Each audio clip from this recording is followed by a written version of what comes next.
Bienvenue à tous nos auditeurs sur Premier Pas FOH, le podcast qui éclaire la gestion de l'humain dans l'entreprise. Je suis Pascal Lafaille, consultant et formateur en facteurs organisationnels et humains.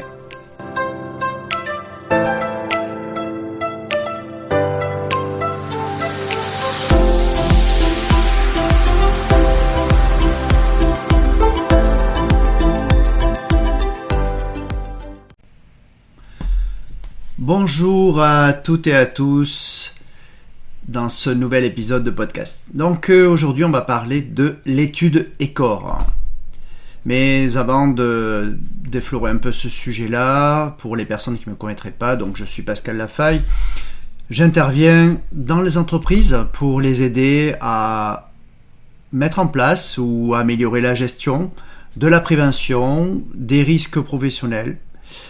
J'ai des spécialités au niveau de l'attention et de la concentration au travail, et puis je dirais que mes plus de 30 ans d'expérience professionnelle et 20 ans passés dans les secours spécialisés m'ont amené d'avoir une bonne connaissance des organisations et des facteurs humains, et éléments que je continue en permanence à développer et améliorer. Alors aujourd'hui, je dirais que la question de l'étude ECOR qu'on va évoquer aujourd'hui, c'est est-ce que les personnes dans une activité loisir prennent des risques, ont des comportements à risque? Vaste sujet.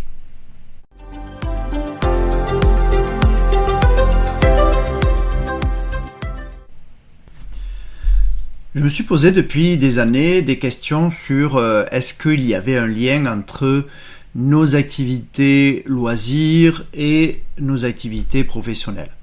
On sait qu'il y a 13 fois plus d'accidents domestiques mortels qu'au travail, mais est-ce que dans les loisirs, on prend des risques?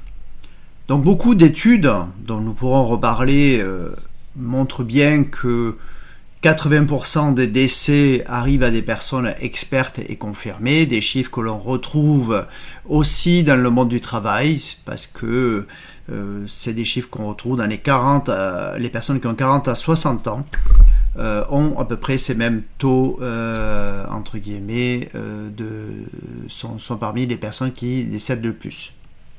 D'ailleurs, un comportement que j'ai pu observer et qui m'a toujours interroger sur le comportement de ces personnes-là dans le monde du travail, c'est par exemple quelqu'un qui a un comportement à risque volontaire au volant.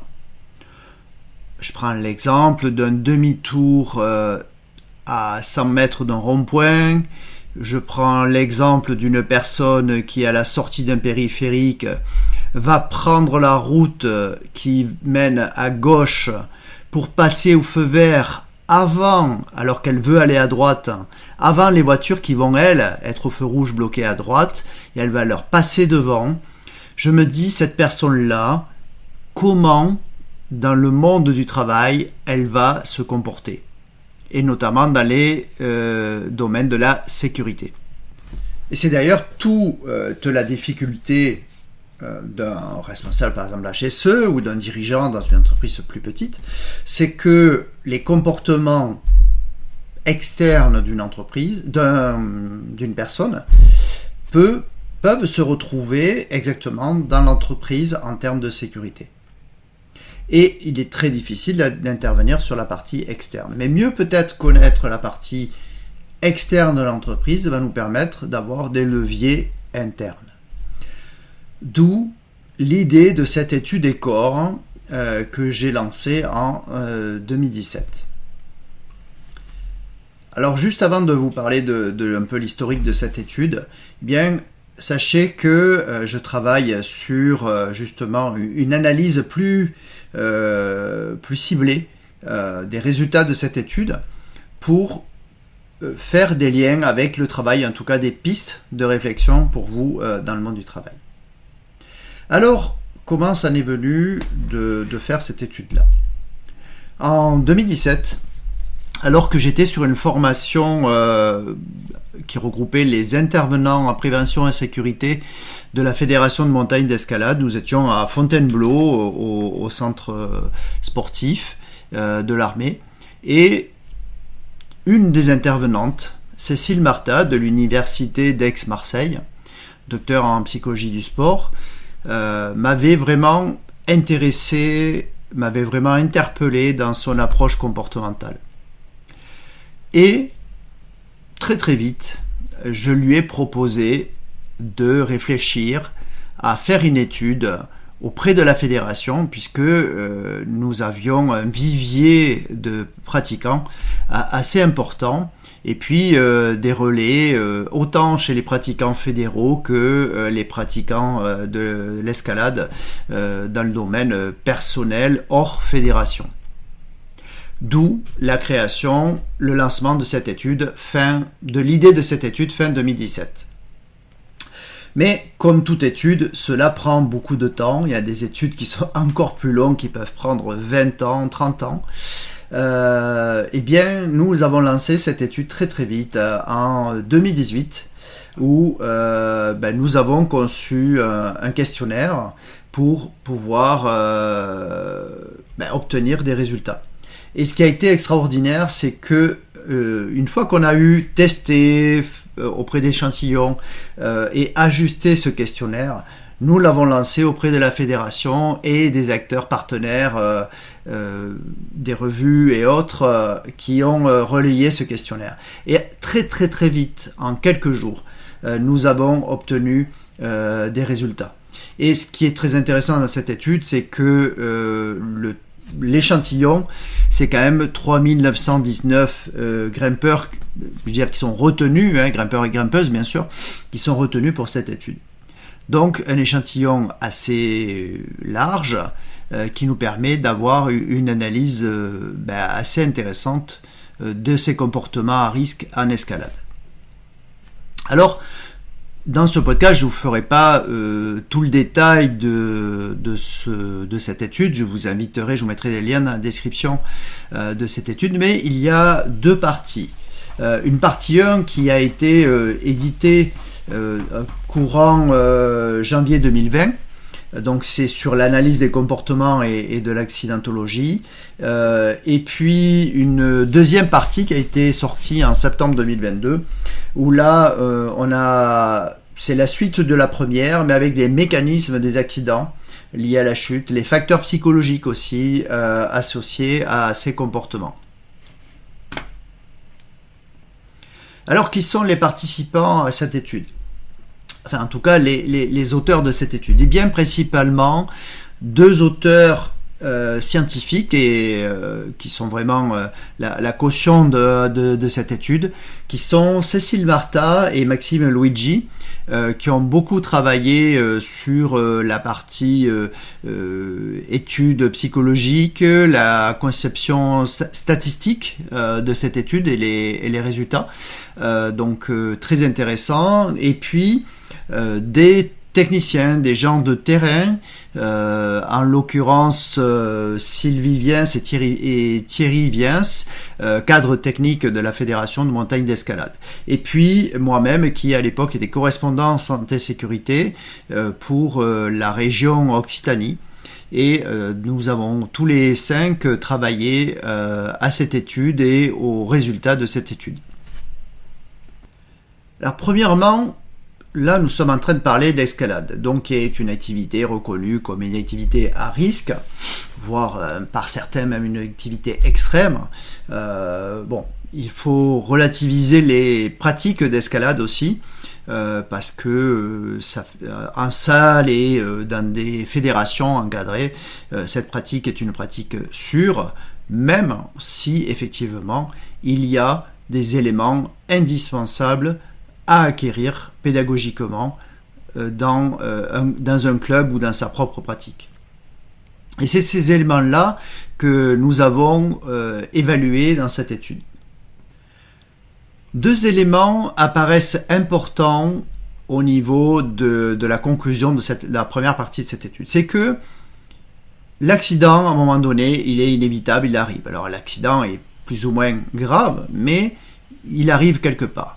Donc plus quelque part il arrive tôt, mieux c'est, parce que plus on avance dans sa pratique, plus l'engagement est important, plus le niveau entre guillemets de risque auquel on est exposé peut être lui-même aussi plus important.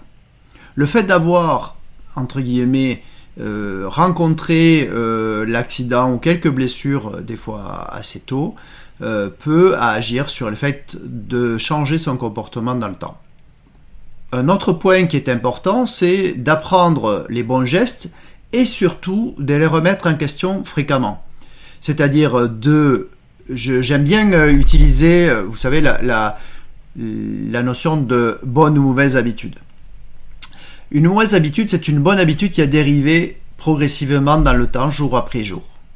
J'avais d'ailleurs fait un podcast sur LinkedIn sur ça, et je trouve cette notion très intéressante. Pourquoi ?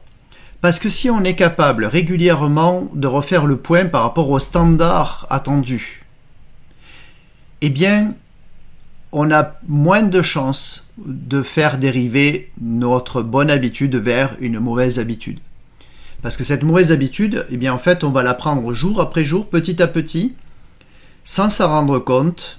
Et pour nous, ça va devenir une pratique normale et, quelque part, dans notre perception, une bonne habitude. Autre point intéressant de cette étude, c'est que, et d'ailleurs moi je l'ai vu dans des sites d'escalade, c'est que par exemple, on a des jeunes qui progressent extrêmement vite. Les niveaux d'escalade à laquelle moi à laquelle j'ai démarré n'ont rien à voir avec les niveaux d'escalade aujourd'hui, et notamment chez les jeunes. Dans la salle où j'ai grimpé, la salle Live Sansoz, du nom d'une très grande grimpeuse, dans cette salle, j'ai vu des compétitions où des jeunes de 10-12 ans atteignaient des niveaux bien meilleurs que les adultes les meilleurs de cette salle. Et donc le problème, c'est que ces personnes-là qui vont progresser extrêmement vite et très vite sont exposées à des accidents graves et des accidents avec en fait forcément, comme je disais tout à l'heure, un risque plus important. Parce que la situation dangereuse à laquelle ils vont s'exposer est plus importante. Et donc, pour conclure dans cette première partie de l'étude des corps, eh bien, on voit bien le lien, la prévalence, en fait, de grimpeurs très expérimentés qui va aussi subir un maximum d'accidents. Et c'est là que tout à l'heure, je ferai un peu le lien avec le monde du travail. Dans la deuxième partie, nous avons essayé de travailler sur la perception des risques, sur l'état de confiance, sachant il y avait des limites dans l'étude à ce niveau-là, mais il est évident que les hommes ont une confiance en eux beaucoup plus importante sur leur capacité à gérer les risques. Ça, on le retrouve aussi dans le monde du travail, et on retrouve ça aussi sur le fait que plus d'hommes ont des accidents et décèdent au travail que les femmes. La perception des risques, c'est aussi une dimension importante parce que si on ne voit pas le danger, on ne peut pas démarrer une évaluation des risques. Les deux sont liés. Si je ne vois pas que c'est chaud, comment je pourrais évaluer le risque de brûlure? Tout simplement. Si je ne perçois pas le danger, la chute, la dénivellation, sachant que je démarre au pied de la voie, eh bien, il se peut que je n'évalue pas le risque que je peux rencontrer en cours de voie. Donc la perception des risques, ça fait partie intégrante des évolutions de l'éducation et de la pédagogie dans la formation à la sécurité. C'est un élément indispensable parce que c'est fondamental, ce sont les bases.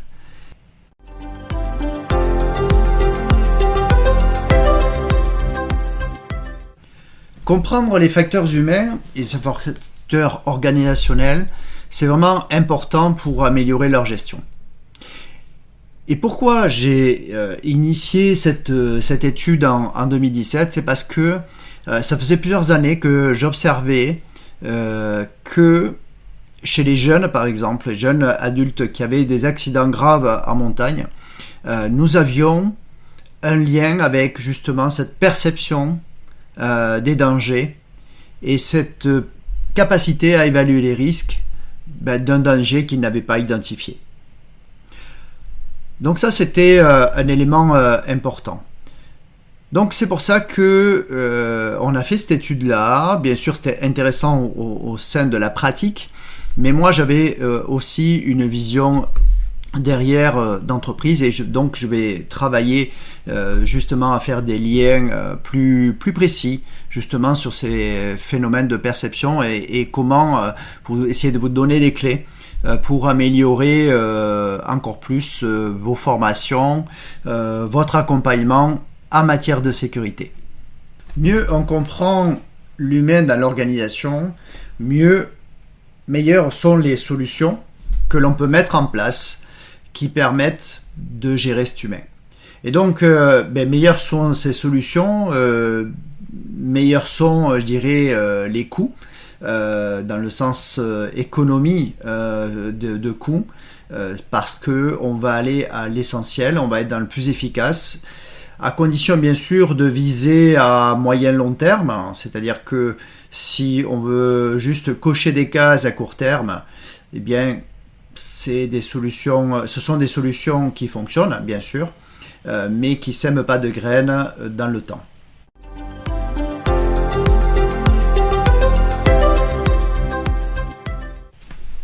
Pour conclure ce podcast, je vous rappelle quelques éléments de conclusion de ces études. C'est que plus on avance en expérience et plus l'accident est potentiellement grave, important, plus on a une progression rapide, plus on peut avoir loupé des étapes de l'apprentissage ou surtout on va se retrouver exposé à des risques de plus en plus élevés. Et donc on n'aura peut-être pas fait l'apprentissage de certaines choses. Qu'il est intéressant de revisiter, de réinterroger nos pratiques régulièrement pour éviter de passer de la bonne à la mauvaise habitude. Et puis que notre perception des risques est quelque chose de très important parce qu'elle va conditionner notre capacité à les évaluer et à y réagir, bien sûr. Et ça va plaire à certaines, je dirais, que l'homme a une forte confiance en lui, dans sa capacité à gérer les risques, mais ça ne lui réussit pas forcément, car c'est la population qui décède le plus, par exemple, au travail et même dans les activités à haut risque. Alors je vous invite à cliquer sur les liens que je mettrai dans la description. Vous pouvez aussi aller sur pascallafay.com où j'ai mis sur le Linktree les deux liens vers les études. Et puis ça peut vous intéresser. Et puis je comprends que lire une étude scientifique c'est un peu lourd parfois, surtout quand on fait pas ça au quotidien. Mais très rapidement je vais revenir vers vous et ça manque je fais ça sur mon temps libre donc ça prend un peu de temps, mais je vais revenir vers vous avec des éléments intéressants et des clés pour appliquer ça dans le monde du travail. Vous pouvez rajouter des commentaires ou me contacter sur LinkedIn pour si vous souhaitez échanger à ce sujet des comportements et de la perception des risques dans votre propre métier à vous et puis voir comment on peut améliorer cela. J'en serais ravi. Merci à vous. Merci à nos auditeurs de nous avoir rejoints aujourd'hui. N'hésitez pas à partager ce podcast si vous l'avez trouvé utile et à nous suivre pour plus de contenu sur la gestion de l'humain dans l'entreprise. À bientôt pour un nouvel épisode sur Premier Pas FOH.